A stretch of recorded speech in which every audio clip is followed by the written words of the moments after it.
Welcome to yet another episode of Middle Aged Anglophone Anglosplains French History. As you can see, I'm standing in front of the Pantheon, which is dedicated to the great French writers the great historical French writers, Hugo, Voltaire, Zola, many of the great French writers who are buried here. In many ways, it's sort of a secular temple, which was built by Louis XV in the 18th century. As you can see, this area is very much dominated by architecture of the 18th, 19th, 20th century. And we think of it, of course, as very modern and sort of part of a modern Paris. What is very interesting about this, however, is its history, that this area really represents the origins of Paris as a city. Often we think of the Ile de la Cité on the island where Notre Dame is, the Conciergerie, Sainte-Chapelle, as sort of the center of Paris. And certainly from the Middle Ages onwards, that is very much the case. However, prior to that, when the Romans came into Gaul, which was known at the time, the Romans settled here, right sort of on this hill. Even though Paris is sort of river valley, I mean, it's not really a massive river valley, but it is a valley. There are several elevated spots of it. The best known, of course, is Mount Martre on the right bank, which is actually the highest elevation in Paris. But this is the other one. And if you can sort of pan around, you can kind of see in the distance how recognize that this is a hill that sort of then slopes towards the Seine. So when the Romans came in, Julius Caesar came in around the 50s BC, the Romans set up camp on this hill. And again, I think it makes a lot of sense. It is high, it has elevation. It makes sense in terms of drainage, but also for security. It's a more defensive position to maintain. After all, even though the Romans subjugated the people, the tribes around them, it doesn't mean that they're all pacified. And so, of course, the Romans were very keen on keeping an eye on things. And so, really, Paris begins here. And as is the case in many Roman settlements, which begin as military forts and military barracks, a town begins to develop around it. And so, a Roman town begins to develop around the barracks that would have been here on the hill and sloped down and sort of evolved or sort of descended downwards towards the river. And so, the left bank becomes kind of the center of the city. The island itself remains sparsely populated. In part, it is swampy. It is a defensive position because of the Seine River, but throughout the Roman period, the island isn't really particularly populated.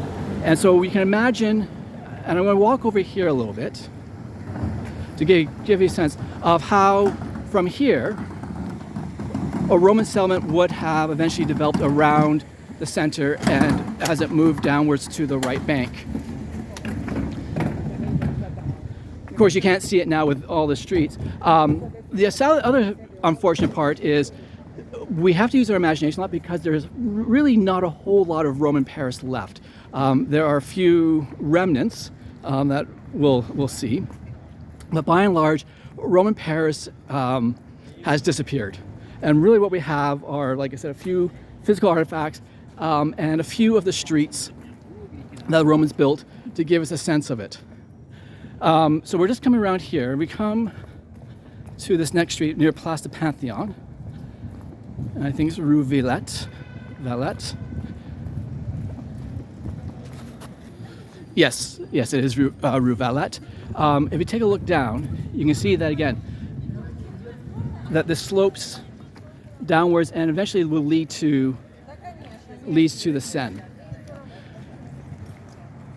After about 200 years, Rome, of course, began to face other challenges, mostly from Germanic tribes, who in the 2nd and 3rd century represented sort of military threats. But by the 4th and 5th century, many Germanic tribes settled around in Roman areas, mostly as kind of like immigrants, mostly looking for protection, opportunities that Roman civilization offered.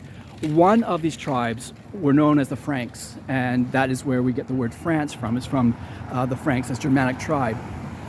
In the 5th and 6th century, the warlord Clovis who was the leader of the Franks, spelled Clovis, so often we pronounce it as Clovis, but really it would have been pronounced more like Louis. The C would have been silent, and the V, not so much not a V sound, but more of a W sound. It's where we get the word Louis from.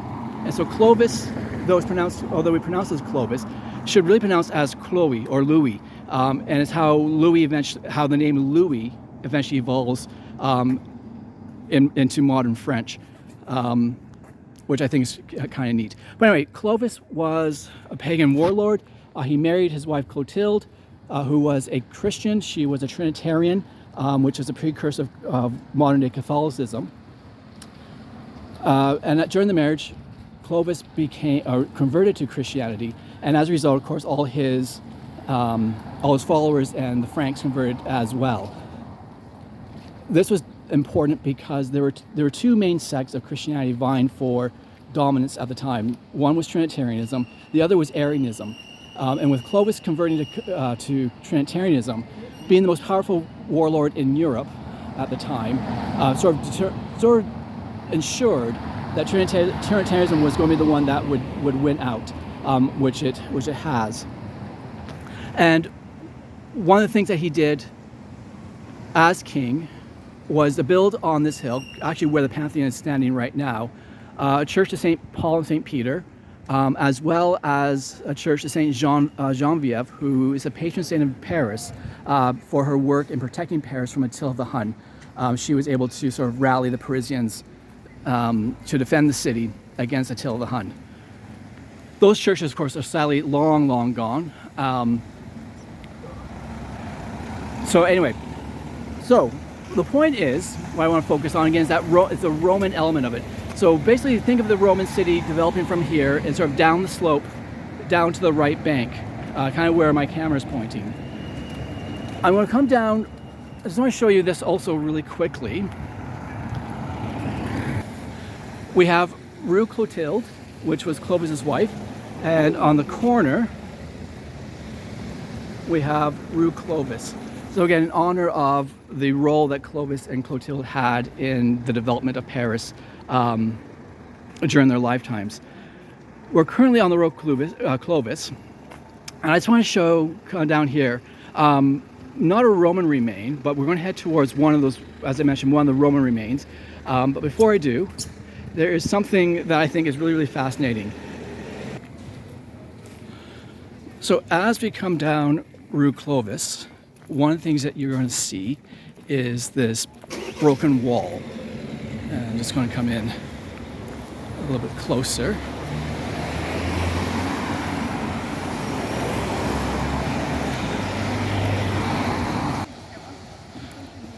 This is a remain of Philip II's wall. I believe in the last one of the earlier videos I did, I mentioned Philip II's wall. This is a remnant of that wall. So it gives you a sense of, again, kind of the size of Paris. So here we'd be inside the city, and then come around, and we would now be outside 11th century Paris. Again, this would have been fields, some probably maybe some vineyards, depending on what was being grown. But basically, that would have been the limit of Paris at the time. As you can see, again, just to focus on the idea. So the Romans would have been built here, and the Romans basically built down this way. So again, down the slope to the right bank. And again, you can see how on Rue Cardinal Limon, how this again travels down and eventually will meet the Seine, which is how Paris spread. That's how the Romans spread out Paris. Again, the island and the right bank were often left, at least during the Roman period, pretty much unpopulated, except for a few maybe small villages or small sort of outposts of the local Parisi. We're going to come down Rue Cardinal Limon, and then turn our way to Avenue Monge, which will take us to the first Roman, the first Roman artifact of Roman presence here. So we're now on Rue Monge. This would have been one of the Roman streets at the time. The major road that the Romans used was Saint Jacques. Of course, it wasn't known as Saint Jacques at the time, but Saint Jacques runs the north-south axis, and very much was the main route into Roman Paris. And has remained one of the major streets in the city throughout its 2,000-year history. Okay, we're going to come up to the thing in just a moment. Okay, so we've come up Rue Monge. Take a look over here. That's where we've come up from. Once we cross the street, we're going to turn left onto Rue Rollin.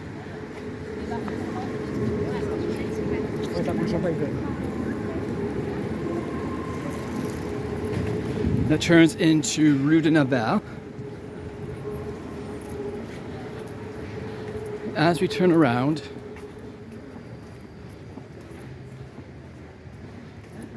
there's one of our metro stations.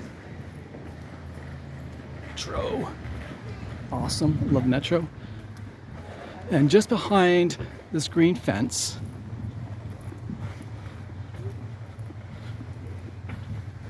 is a really cool thing. One of the cool things in Paris that sadly that's often overlooked by many people. The locals love it. Often play soccer here. It's a great sort of recreation center, but often not on many of the main tourist routes. It is the remains of the Roman amphitheater, Roman arena in Paris. So you can sort of see here, this is really the foundations of it. Unfortunately, again, as I said, most of Roman Paris no longer exists, and unfortunately, even the ones that do exist are not in great condition. If you go to Lyon, for example, in the south of France, or Marseille or other areas, you'll see better preserved Roman remains. Paris is not where you come to see Roman history or Roman architecture, but some of it does survive, and this is one of them. This is the arena that today is used for local youth to play soccer, bocce ball, just generally used in many ways very similar to what it would have been done in Roman times. So this is where the gladiators or entertainments would have taken place, on the ground level, and up here would have been the audience, the seats. You can try to imagine what this would have looked like at the time, even without the modern buildings. Take away the modern buildings, and even though it would have been a much smaller Paris, it would still have been a very exciting place to live. No Roman town worth its salt would have missed having an amphitheater. So, anyway. So this is the one surviving remnant of Roman Paris. We are going to take a quick journey to the second surviving Roman remnant that I find, that for me is probably the best one. It's interesting to me that both remnants are really entertainment based. Of course, the arena is entertainment. The next one is a different form of entertainment. Okay, so I cheated a little bit. I took the metro just to speed things up, but I'm standing on the corner of Rue Saint-Jacques and Rue Boulevard Saint-Germain, two extremely important streets in Paris. As I mentioned, Saint-Jacques is the old Roman road, the north-south axis between the river Seine, which is in that direction, and the Roman settlement in that direction. This, again, it's hard to imagine this as a Roman settlement, but if you can imagine Rue Saint-Jacques here being a Roman road, the precursor of Boulevard Saint-Germain over here would have been one, apart from the Roman amphitheater, the Arène de Lutèce, the ones that we're just at, part of the social life was there. The other main center of Roman social life would have been also right here. And we want to cross the street. And again, just like any good Roman town would have an amphitheater or a coliseum, essentially your sports arena. Very little has changed when you think of how many towns today always want to build a sports arena somewhere. But the other important social center were the baths. Romans enjoyed the baths. Of course, they were major social centers. This is where often you did your business. Merchants would make deals. Politicians would make whatever arrangements they need to make. Basically, it was where business was transacted. And this is where the baths were. And you can sort of see it coming as we're coming through the grate. We'll come into the park.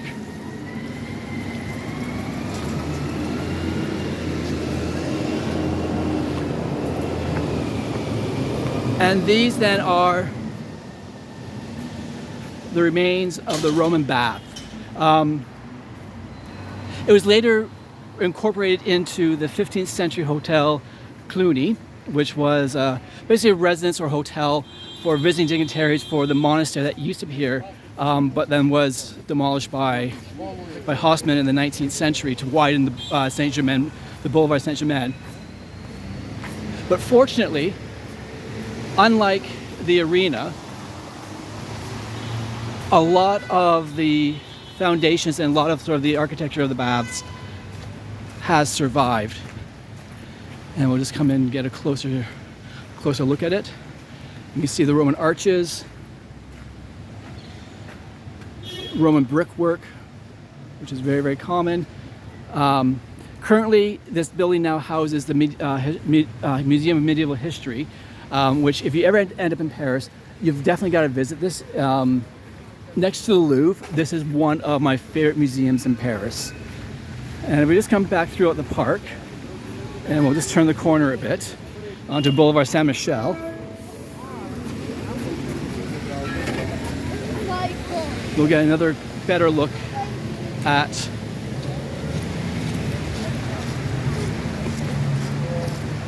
the baths. So here they are. Again, center of social life in Roman Paris. It gives you a sense of, again, that the anchor of the city was really on the left bank. And it's not until sort of the later Merovingian period that the island becomes the center of gravity, that the Parisians begin, or that the Merovingian monarchy begins to move their power center away from the right bank onto the island. In part because, again, they found it was more easily defensible, particularly during the Viking raids of the 7th and 8th centuries. And of course, as they moved onto the island, then the right bank also began to be developed. And one of the reasons why the right bank took a while to develop was that the Seine, when it flooded, the right bank is actually part of the floodplain. And so it was very hard to build anything stable because it would flood until, again, the Merovingians and Carolingians began to drain essentially the marais, or the wetlands, and divert the river in order to build northward, which of course now they have. One last remnant, and it's not really an architectural remnant of Roman Paris, but it is kind of cool. And I'll be there in just a moment. Anyway, this was the last part I wanted to show as kind of the last sort of evidence of Roman Paris. I hope you can see it because it is absolutely chucking it down right now. It is raining really intensely. It's been doing that for probably the last half hour. But what we have here are, you can sort of see, if I pull out a bit, sort of a small roadway. There's Notre Dame. This road here leading to the Seine. And coming along here, back in Roman Paris, this would have been a crossroads. This was a crossroads as you're coming from the north-south axis, but also as you're heading east-west. So this again, has been sort of redesigned over the centuries, but basically it still kind of follows the Roman pattern of this being the crossroads. And this building here is Saint Julien-le-Pauvre. The current building is a 12th century church, although the actual original building dates back to, I believe, the 7th century. And again, it was on the crossroads, which made sense again because this would have been an incredibly busy route. Anyway, so this has been a bit of a wet. Oh, the rain's starting to let up a little bit. A bit of a wet, soggy tour of Roman Paris. And just one last way, I'm just going to walk up here just to give a better sense of sort of the crossroads element of it. So you come here, and there is Rue Saint-Jacques if you want. So for those who want to maybe head back home to Rome, you head back this way. Over here, who knows? Perhaps back to the baths, maybe the arena, catch a show after some dinner. Anyway, eventually, of course, Roman Paris gives way to medieval Paris, and Notre Dame there stands as a dominant sentinel of the power of medieval Paris. But that is a different episode. So long.